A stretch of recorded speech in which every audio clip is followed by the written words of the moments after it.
My name's Shawn Cox. Bob Madsen and I are going to present today. We were asked by Mr. Holbert to talk about beginners and teaching beginners. About 10 years ago in the San Diego chapter, we had an education seminar that was put on at Encinitas Ranch where there was 5 or 6 instructors that were all given a 30-minute period to give an absolute beginner a lesson. And it was actually one of the best seminars I ever went to, because at that seminar I saw 6 very contrasting styles to teach somebody that never played golf before. And so when Mr. Holbert gave us this task of teaching beginners, I called Bob on the phone, and we basically, I believe, based on what he taught then, may have 2 totally different styles of teaching a beginner. My style has been, after teaching for about 18 years, I got in the business right out of college. I grew up in a golfing family. My mom played golf at Arizona State. I was born in Phoenix, but I never played on a golf team in high school. We played golf as a family. I never really had any formal lessons. We moved to Seattle. I was a pretty decent football, baseball player, and actually had the privilege to play on a national championship football team in 1992 for the University of Washington.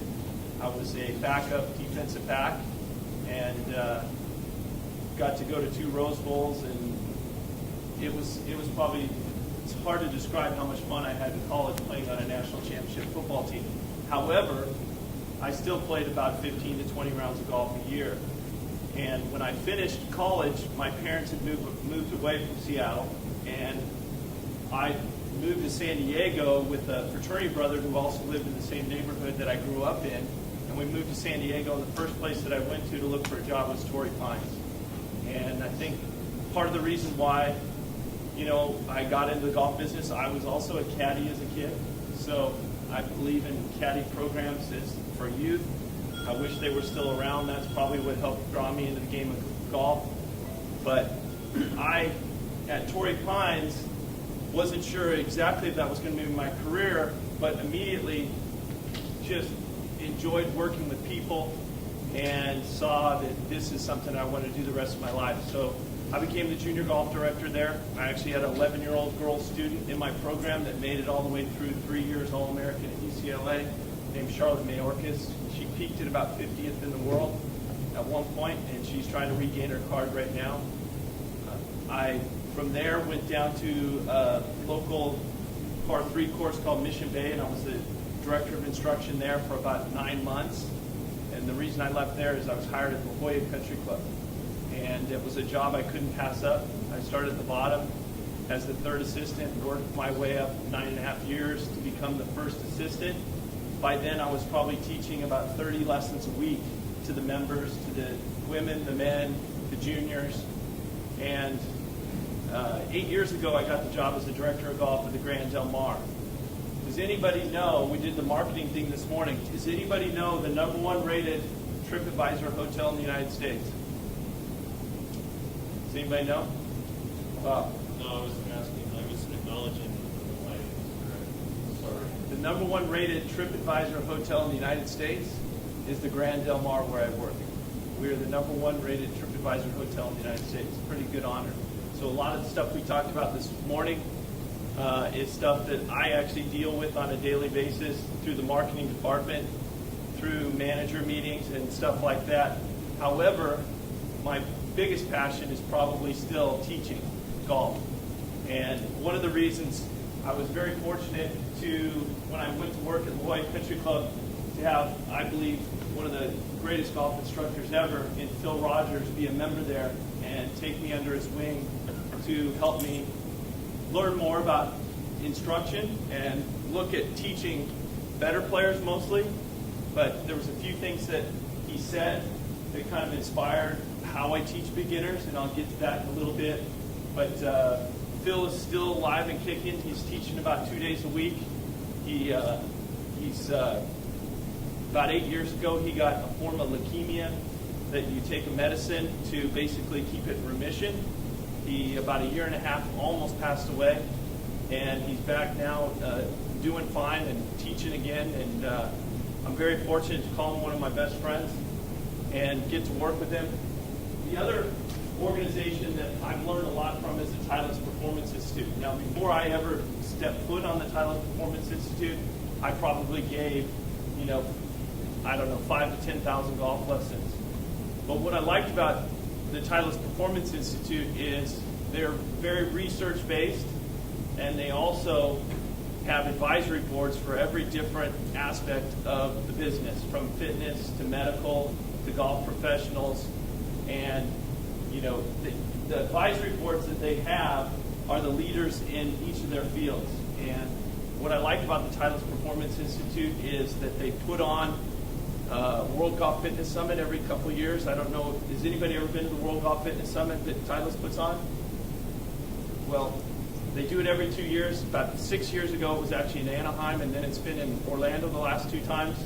They've had Shawn Foley, Chuck Cook, Mike Malaska, Vision 54, Lynn and Pia speak at the last one. All of the top people, a lot of the top people speak at that. This year in October, it's actually going to be in San Diego. It hasn't been released yet, but I know it's going to be in San Diego. I would, as an instructor, I would put it onto my calendar just due to the fact that there's so many great speakers and you get to interact with so many, great people. So it's going to be at Happy Hour.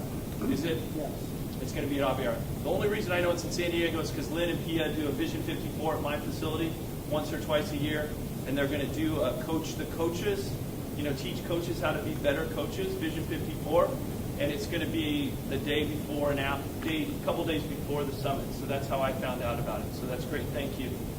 So one of my jobs as director of golf has also been trying to help the apprentices that are at my facility learn how to teach. And,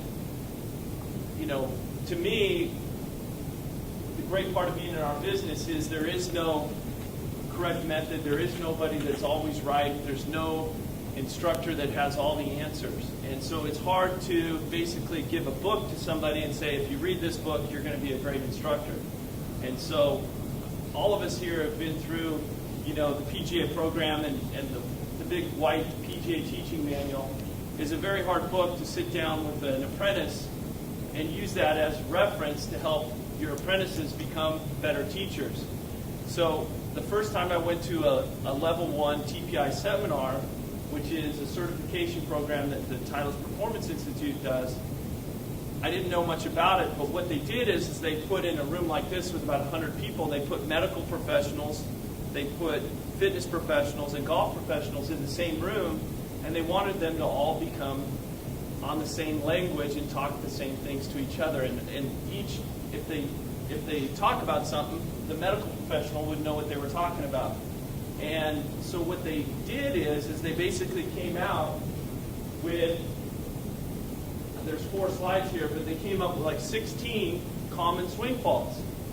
And these common swing faults that they came up with are basically, all the things that we deal with. And what I've done with my apprentices that work in my place is, if I can, I send them to level 1 and have them get certified. Everybody that teaches for me has been all the way through level 3.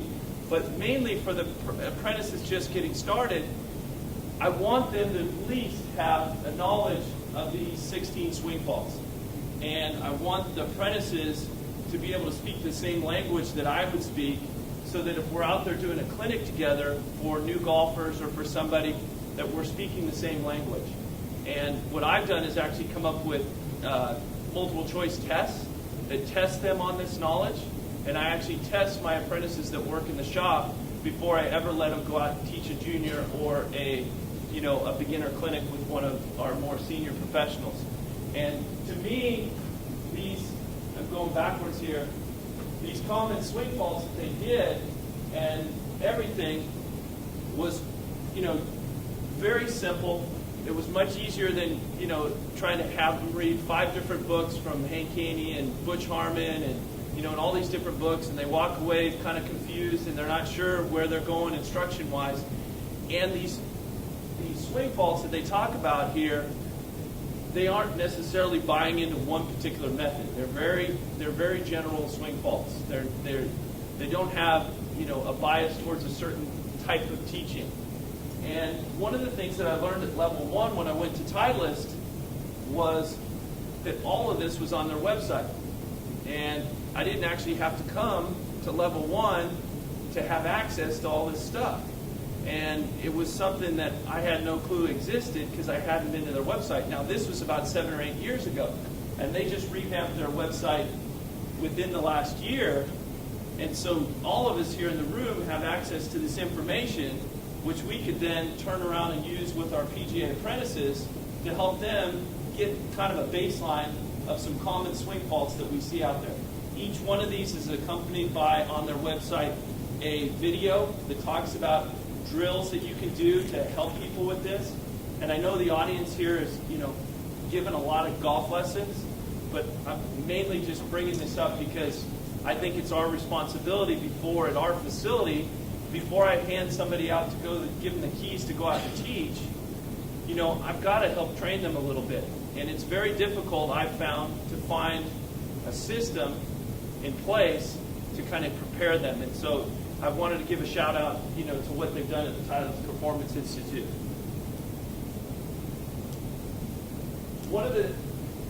Now I'm going to talk a little bit more about how I came about my particular method for teaching beginners. And about 4 years ago, when I was at a seminar, I got to have lunch with this gentleman named Dick Schmidt. And Dr. Schmidt, he is at UCLA, he is a motor learning specialist. So what is motor learning?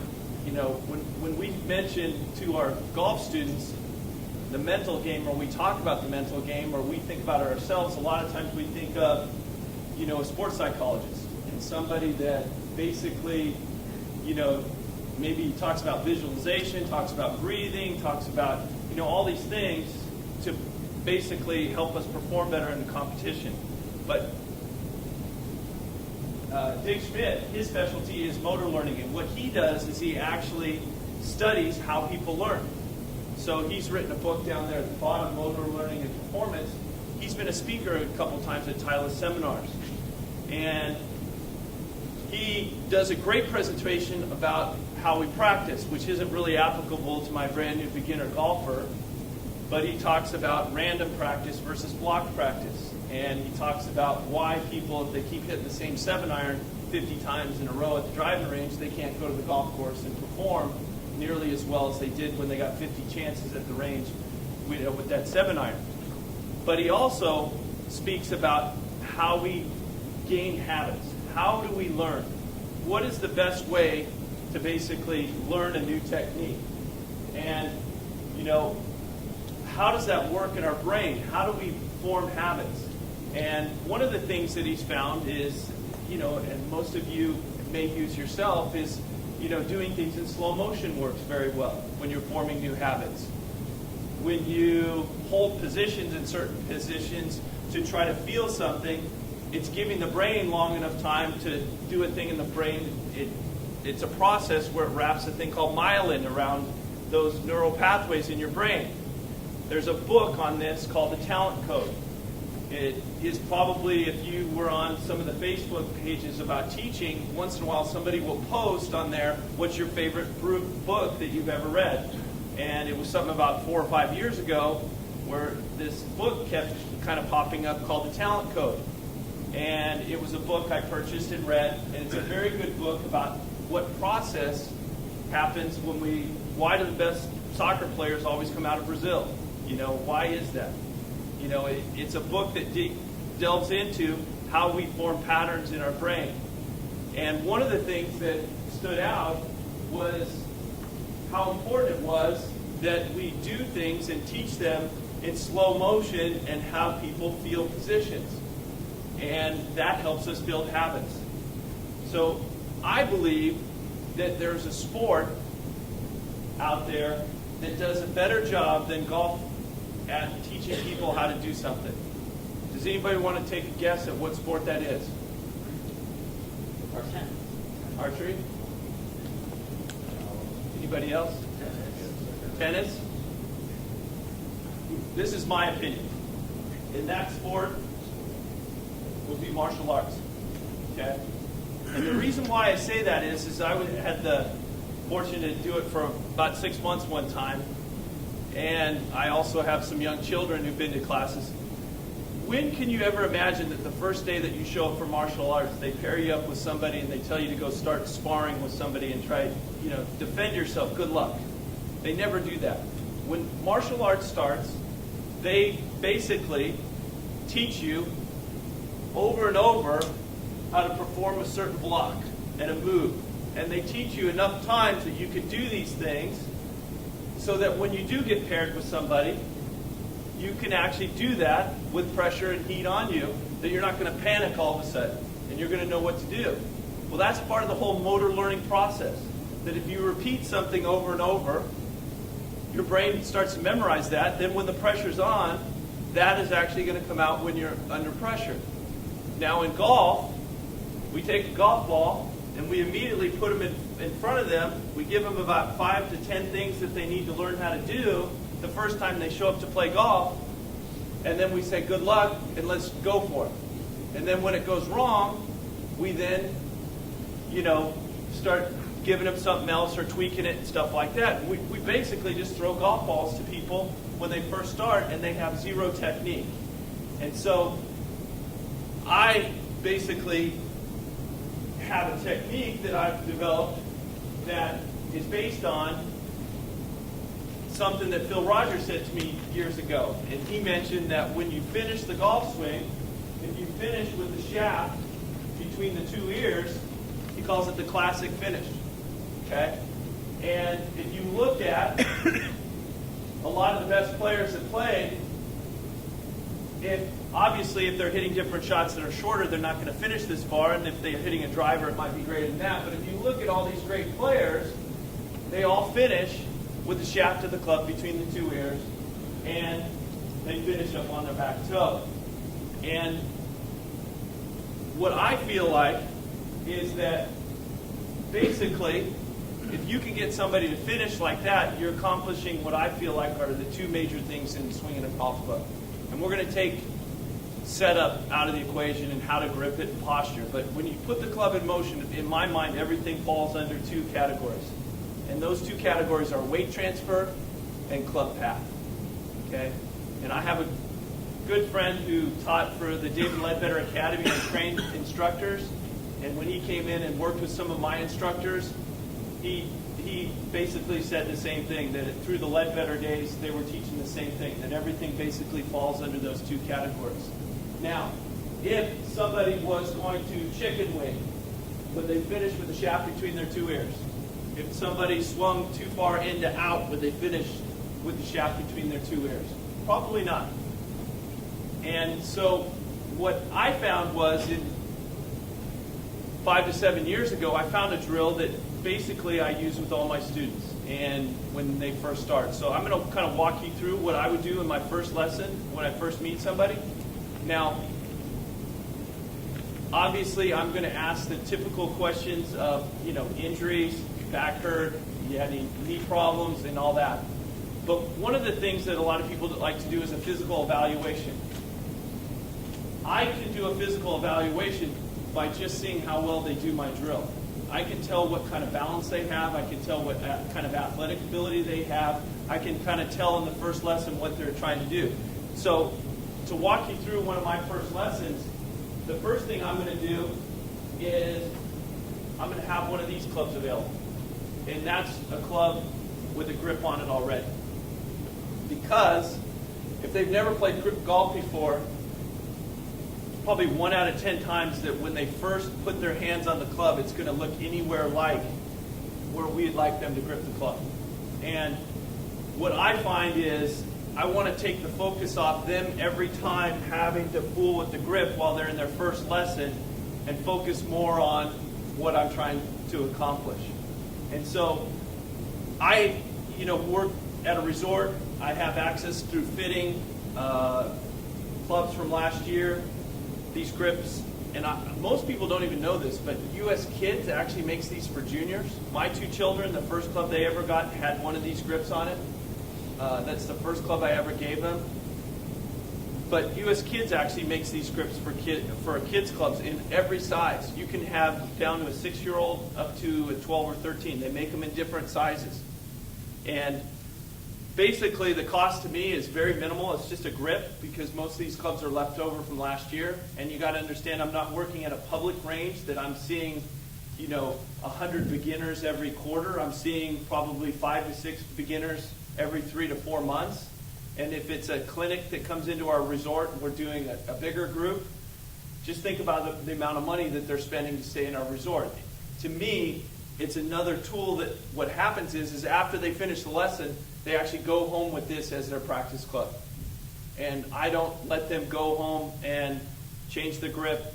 I make sure that when they practice and before they see me the next time, they're using this club as their primary practice club. So first thing I'm going to do is actually I'm going to take them over to our video station. We have 2 areas at the Grand. We have one that's kind of a putting lab, and I have one that's kind of on the tee. The first thing that I'm going to do as a student is introduce myself, ask them some questions, and then what I'm going to do is I'm going to go over there and I'm going to show them some video. Now what I'm going to do is I'm going to say nothing about how they took it away, how they set up posture-wise, everything. And all I'm going to do is take Grant Waite and Tiger Woods and some of these guys, and I'm going to scan ahead and take them to this position. And I'm going to explain to them that this is our goal today. My goal with you today is when we leave this lesson, you finish like this. Okay? I want you to finish, and I point out the shaft of the club is between the 2 ears, and we're up on the back toe. And that's our goal when we finish today. So we look at that. It takes 4 to 5 minutes. We get out to the tee, and it's right there. And I get them over there, and I hand them the club, and I show them, talk about the V's, and I talk about getting the club in the fingers, all that standard stuff. And the first thing I do is I spend the next 10 minutes doing a drill called the push drill. So I don't teach where the person has to get it in a certain position here or a certain position there. The first thing I do with every brand new golfer is we take a golf ball, I get them in a dress, I have their hands on the club, ball behind the club behind the ball, and they push the ball into the driving range. And the first time they do it, what I see a lot, upper body, typically. Then I explain to them I want it to come between the shoulders and the knees. I want that to be your power source. I want it to come from the middle of your body. By the second or third, they start kind of looking like this. Some of them I can see how tight they are. It might not be completely possible the first lesson to get all the way around here. But surprisingly, 90% can actually get into that position immediately in the first lesson. And we push literally about 20 golf balls. Now, we don't do it fast. I come over there and I touch them, I move the club around, and I teach them how to finish. And what I'm doing is I'm kind of sneaking in some of that motor learning stuff that I learned about teaching them the technique without having to worry about where the golf ball's going. I'm teaching them how to basically memorize a position, similar to if you showed up for martial arts.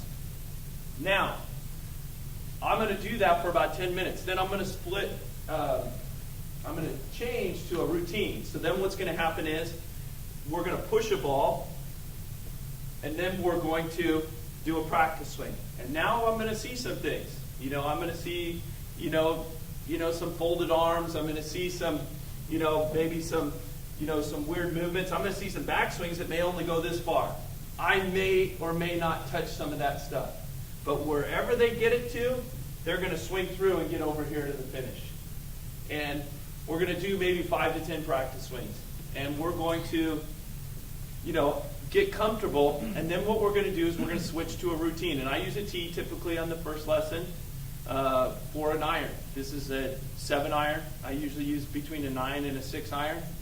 And we're going to spend the next 20 to 30 minutes, I usually give hour lessons, basically doing a routine where they push one ball into the driving range, they do a practice swing, and then they step up, and obviously not quite as quick as that, and then they hit a ball. And it's amazing how many people I've had actually, oh my gosh, their eyes light up because they actually hit the ball. Now, there's a reason why I do all this. And one of the reasons why I do all this is because my whole goal when they take that first lesson is for them to walk away with a belief that they can actually do this.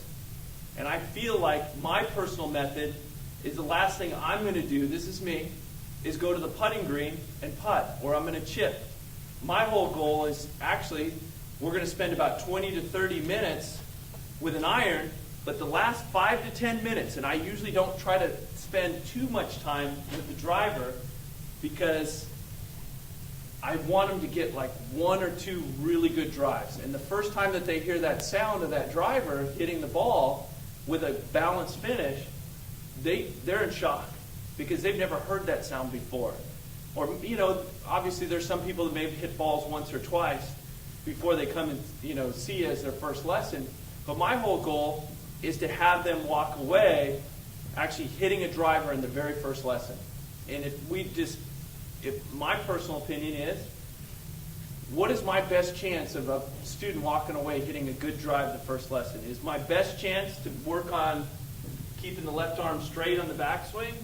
Is my best chance to spend half the lesson over there trying to fix their grip? Is my best chance, worrying about, what position the club's in the top? I think my best chance is if I can get them, no matter if they whip it, hit it perfect, or whatever, to finish the same every time, they're actually going to walk away hitting a few shots that are basically going to surprise the hell out of them. And that's basically my goal in the first lesson, is to take somebody that had a lot of fear of the game, a lot of, am I going to be able to do this? And my whole job, to me, is to shock them. And I've given a lot of beginner lessons, and I find that it's probably, to me, more fun than teaching a good player, because the beginner is so excited when they hit one good, and no matter how good you get a good player hitting it at the driving range, they still got to go to the golf course and play against other good players, and they're not very happy very often. So that's basically my concept of teaching beginners, that kind of walks you through what I do. Anybody have any sort of feedback on what they do? Does anybody want to kind of share? Does anybody have any similar stories? Does anybody do anything kind of similar? Bob? I do, yes. Okay. Well, you're speaking next. A question for you, Shawn. Yeah. Is that grip put on in a neutral position, or do you have it a little strong or set on a little weak? I try to get it as neutral as possible. How do we do? Yeah. I've had times where we put them on strong just to get somebody over there. I've put them on weak. Usually, the person that you're giving this to is so new at golf, I don't really see the advantage of putting it on one way or the other. If we had a student that maybe couldn't get comfortable with a certain grip, I might have them. I've had that happen before. I actually had a guy work for me that would re-grip right before he took it away, and his face was shut. And, I made him, gave him a club and told him to practice with it. But, if you look at my presentation, it's basically based on trying to basically slow the person down, meaning let's learn a little bit about the technique and the form here before we put the ball on the tee and start hitting the balls. And I think that the hard part is, if somebody just showed up to the driving range with their husband or wife or boyfriend, girlfriend, brother, sister, whatever, very rare are you ever going to watch the interaction if one of them never played before. They're basically just going to immediately just start hitting balls. And to me, that doesn't make a lot of sense because you're already starting to form habits. Okay? You're already starting to form habits. And the only way you can break habits is to do it the right way more times than you've done it the wrong way. And one of the things that the Dick Schmidts of the world talk about is that when you get under pressure, what happens is these are milliseconds. Your brain is going to go the way that it's done it more times, okay? Because it basically, it's got a method so that every day when you wake up, you don't have to remember how to tie your shoes. You've done it so many times that you don't even think about it. You just do it. Well, how did the brain do that? It basically, the first time you learn something, it basically you have to figure it out. It's these electrical impulses going through your brain. Next time it might be similar.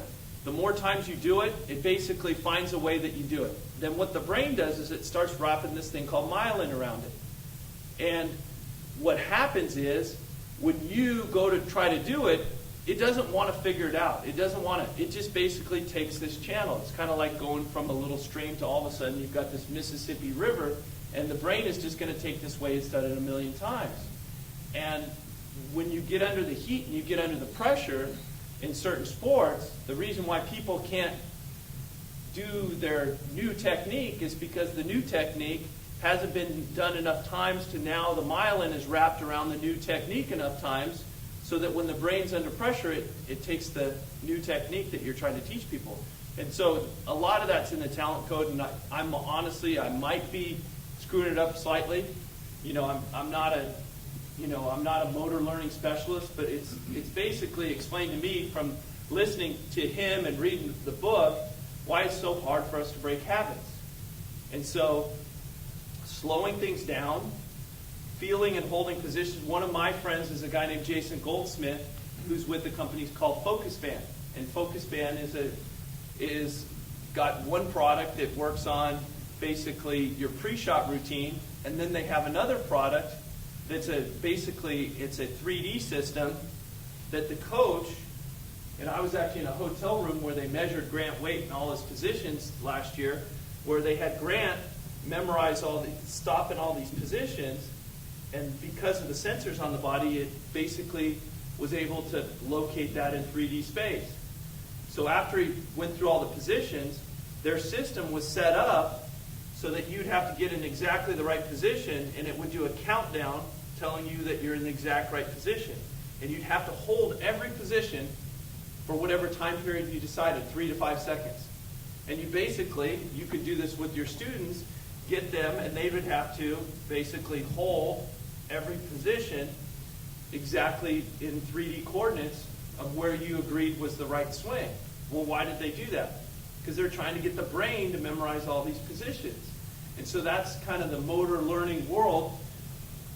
And, technology, as you all know, you can use it to help people, and you can use that type of stuff to hurt people. But behind it is the fact that we need to help people feel certain positions in the golf swing. And to me, the most important, I know everybody's going to say impact, and I know impact's the most important because it makes the ball go. But when we're working with a beginner, the finish is the most important position in my mind. Because I can help them swing the club in a better direction. If they know that the club has to finish between the two ears, it's very difficult to come over the top on it and finish over there. It's very difficult to have chicken wings. It's very difficult, to do some of those things that we end up trying to fix. And if I can get them working from the finish backwards, it kind of eliminates a few of the stages. And if you go back to, those 14, 16 swing faults that TPI had on there, if you finish like that, like 90% of them go away. And maybe we don't run into some of those problems with our students. So, does anybody have any questions? Yeah, I like the idea with the grip. That's great. I see myself spending a lot of time on people's grip. What if the person that's a beginner can't get to that position? Let's say they have a bad neck or back, and do you have a different position that you try to get them to get to? So, I have a girl that, if we get out here in time, I might go back to teach this clinic this evening. That I have an all-girls clinic on Mondays evenings, and she has, one leg different size than the other, and her position is like here. that's as far as she can get because of a physical limitation. She's about 13, 14 years old. But what I find is in that first lesson, by trying to see if they could do that, I learned so much about what are my limitations. Trying to get somebody to take it here and here, and then as you're given that lesson, you really haven't found out what is their range of motion, what is their ability, how well can they balance, and all that. Whereas this is my screening process. If you subscribe to, okay, the first lesson's got to be 2 hours. The first hour, I'm going to put you through a screen. We're going to lay you down, and we're going to see how much thoracic rotation you have. We're going to check your hips. I learned all that stuff at TPI, but again, this student, my goal is to walk away hitting a couple drives that surprise the hell out of them and not scare them away that every lesson, a guy that I got to know a little bit is Mike Malaska. Mike Malaska was actually doing a lot of the screening type stuff years ago. And we were speaking one time, and Mike said that he had a conversation with his wife one time. And he said, Mike said to his wife, he said, gosh, business has kind of been slow lately. And his wife says, well, don't you know why? And he said, no. She goes, well, every time you come, you ask them if they've been doing all their exercises, if they've been doing their stretches, have you been working out, have you been doing all this stuff? And they come to you and they feel guilty that they're not doing all the stuff that you're telling them to do, that they don't want to come see you because they're going to feel guilty. And so my idea is not to make the first lesson, intimidating from you got to do all these exercises, I'm going to put you through this intensive screen and kind of, scare them a little bit. Mine's more, I'm going to screen you because I'm going to be able to see what you can do or can't do in your follow-through. And I'm going to hopefully have you walk away hitting a couple drives. And I would, I put my, PJ badge on the line that about 90% of the time I'm successful. And a lot of times it's people that probably thought there was no way in hell I'm going to be able to play golf. And so that's pretty much it. This was in our third fairway. I was actually playing with Phil that day. You guys probably all have this clip. AC video. I think they're all backwards. Great job, Shawn. Thank you. Right there.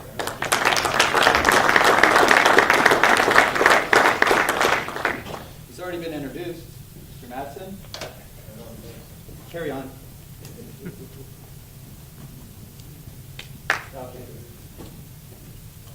Good afternoon, everyone.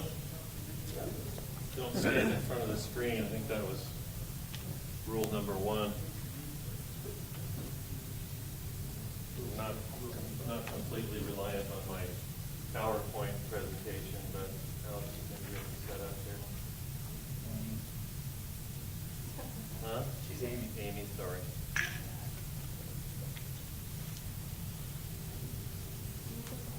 You got the famous clicker? Okay, cool. Like so. Even better. What time is it, anybody?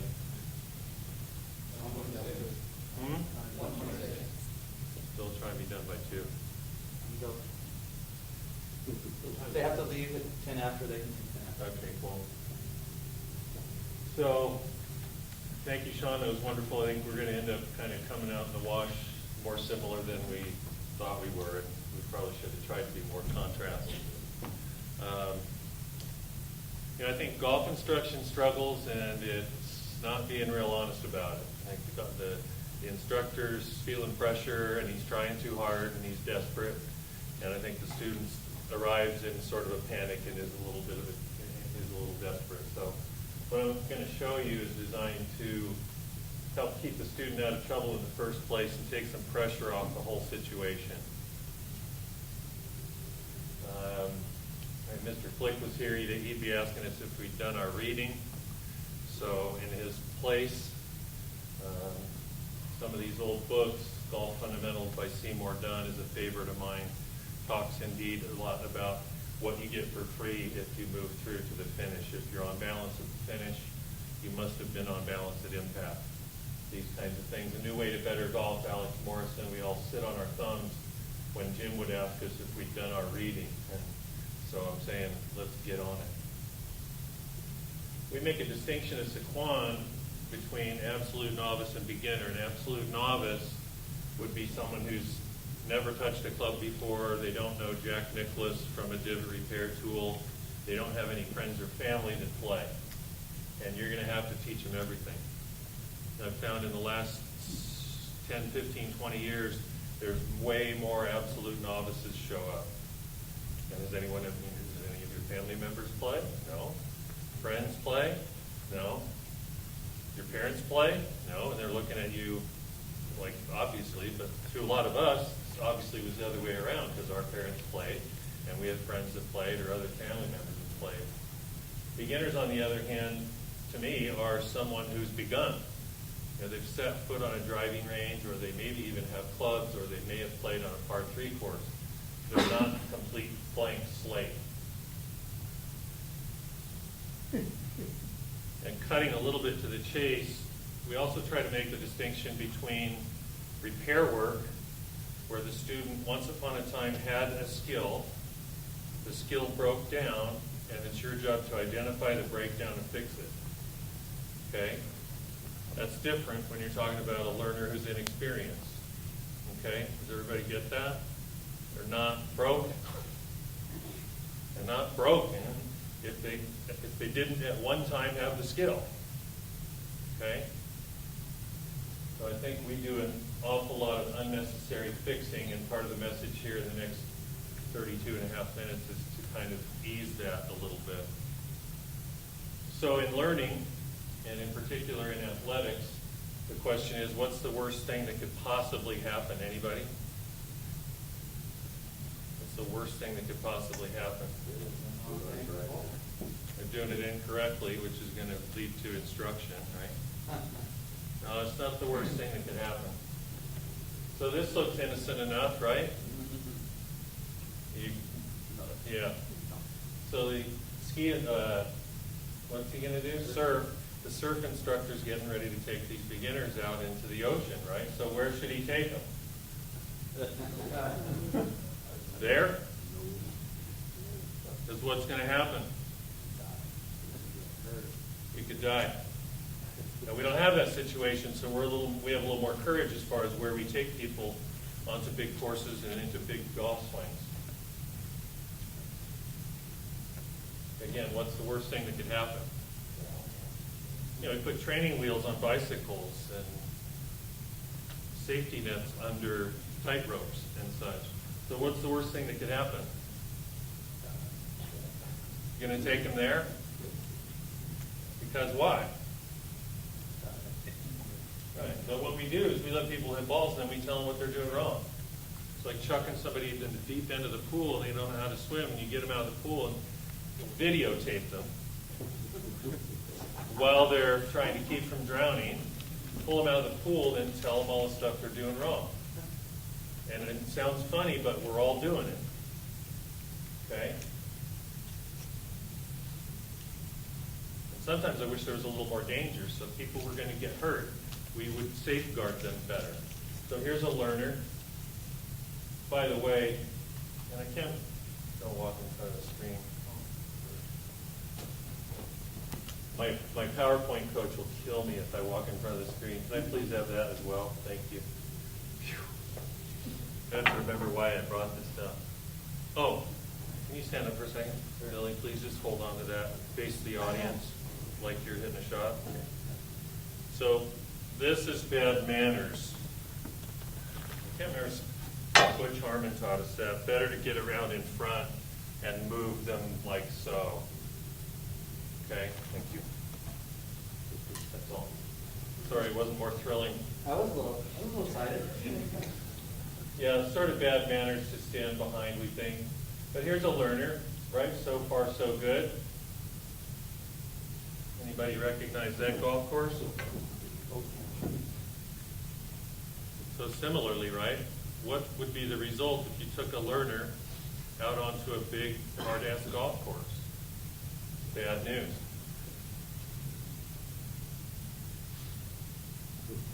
sure where that is, but I wouldn't want to be down in there myself. That's the devil. Pine Valley number 10. Oh, the Devil Table. Got it in. Been in it. I'm sorry. I hope you were playing match play. Match play is a good idea, by the way, for learners, because if they make a triple bogey, it doesn't matter. If they make a quadruple bogey, it doesn't matter. Scorecards are bad news. Last time in Scotland, 12 rounds in 10 days, never touched the scorecard. It was great. You could make a 9, and it didn't matter. Anyway, we get sidetracked. So what's the worst thing that could happen? The person's going to get frustrated. You're letting them take big, full swings during the course of the lesson. They're going to flub. They have upset. You react because you want to help. And as far as I'm concerned, at that point, we start to break down into fault finding and error correction and swing diagnosis. To some extent, the offer here this afternoon is that it's avoidable. If you find yourself using the word try, as in try this, try that, I have recommended reading for you, The Inner Game of Golf by Tim Galway. Trying is bad. Okay? You want to substitute the word doing. So what we do at Sycuan is we put the student on a task they can do. If it's a putting lesson, it's a 2-foot putt, and they can sink them all, and you can tell them what they're doing right. Thanks to Tag Merit, I learned that technique. I'd leave lessons that I took from Tag feeling better, always. Because he'd never tell you what you're doing wrong. He'd only seek out what you're doing right and show you a great player who was also doing it that way. Oh man, I did like Tom Watson. So you put the student on a task they can do, which might be, as Shawn might have alluded to, a little chip shot with an 8-iron. The ball goes 25 feet. Ball's on a tee, little small swing. That's not so hard. Oh, I can do that. Kind of the same product that Shawn's looking for, that spark. Oh, yeah, this is kind of a relief. This isn't so bad. That feels good. And you can kind of step back while they're doing this task and let learning take place. So I think this is another thing. If I could wave a magic wand and get us all to teach a little less, put them on a game, put them on a task, get an experience going, and then backpedal out of there and keep your mouth shut. Because they're not doing anything wrong. They're having successful repetitions, enough successful repetitions, right? And you got a chance. And then, so we do what's called coaching the drill. And in red here, avoid quick fix Band-Aids and pointers. If you're feeling anxious, you're probably doing that red stuff right there. And I recommend that it be stayed away from. Again, different if the lesson involves a person who had skill at one time, used to be able to break 80. Hey, coach, something's wrong. I can't break 80 anymore. You might be able to go in and remind them, hey, Billy, you're playing a 3/4 shot from a big wide stance. Let's narrow it up. Oh, yeah, you told me that before. That's a fix. It's a valid lesson technique, but not when the person is experiencing inexperience. They just need experience. So you get to relax because you just put a drill in place. Here's a putting drill. The ball's coming from, back this way, down the green from maybe 5, 8, 10, 12 feet away. Putt it past the hole and keep it in the box. Don't let it hit the rails. See if you can do that 10 times. I think inventing games and drills is part of the fun.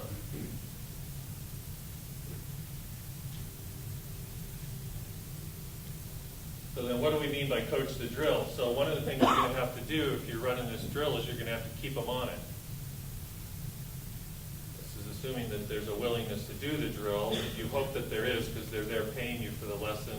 It's doable. They're succeeding. They're not failing and feeling bad. They're feeling good. Oh, okay, cool. So I would use phrases like, let's keep going, do another one, don't stop, don't change a thing, stay on it.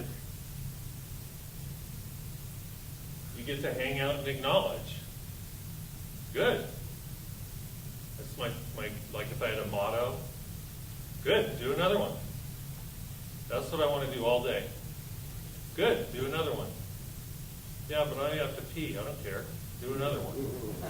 You're not leaving. So you have to enforce the drill because the student's going to want to jump ship on you because it gets boring, right?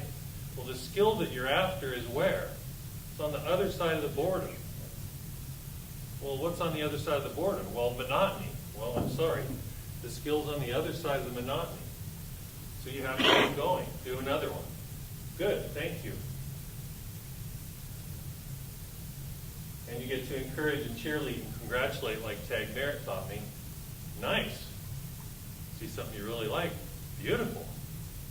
Good one. And I don't blow smoke.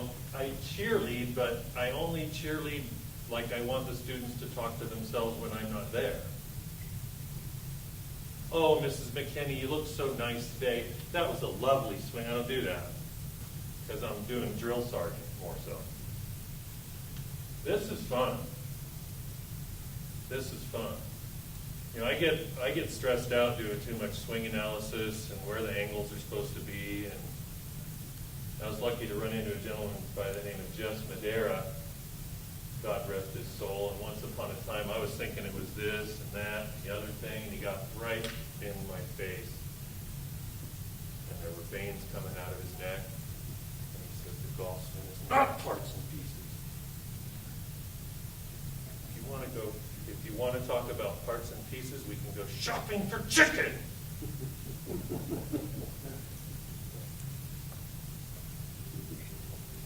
While they're doing a task or a drill, I can come in and do some instruction. I almost put the clicker in my pocket. That would be bad. So I get a tennis racket out there and ask, what would you have to do to make the ball go up? A volunteer, thank you. What's your name? Kim. Hi, Kim. Sorry, I probably should know your name. Shame on me. So what would you have to do to make the ball go up? So right, yeah, that's what everybody's trying to do with a golf club, right, when they're a beginner. So I just asked them, are you trying to make the ball go up? Oh, God, yes. Well, stop that. So in tennis, you have responsibility. Agreed? Everyone in the room agree that it's your responsibility in tennis. So I hand them the racket and have them show me. And then I'll hold an iron up in front of their face, like Shawn, 6, 7, 8 iron for first lessons, and invite them to notice this thing called loft angle. So now they're getting a little vocabulary lesson. So in golf, what do you think makes the ball go up, Kim? Incorrect. Not for the sake of this conversation, anyway. Loft of the club makes the ball go up, and they go, oh, phew, really? And there's all this relief. I like that in lessons, too, by the way. I call it unburdening, so the person feels better. Oh, really? I don't have to worry about sit on a seat, turn in a barrel, pause at the top, left arm straight. No, you don't have to worry about anything. But the loft of the club will send the ball up, so if we get them doing a successful movement and just meet it, usually, again, falls on a little low tee. And so I'll ask them, why'd the ball go up? And they scratch their head. So I remind them, loft of the club. Say, did the ball go up? They go, yeah. Why'd the ball go up? Well, I must have, no. Because it's so basic that there's loft on the club and no one's been taught this. How could you not mention that there's loft on the club? So you finally get, why'd the ball go up? Because of the loft of the club? Are you asking or answering? And finally get them to a level of certainty. Oh, the ball goes up because of the loft of the club. So they leave the lesson having had this experience filled with success, and there's a certainty level. I didn't put loft on the club. Old Tom Morris or whoever, the Morgans, 250 years ago. So it's something less for them to worry about.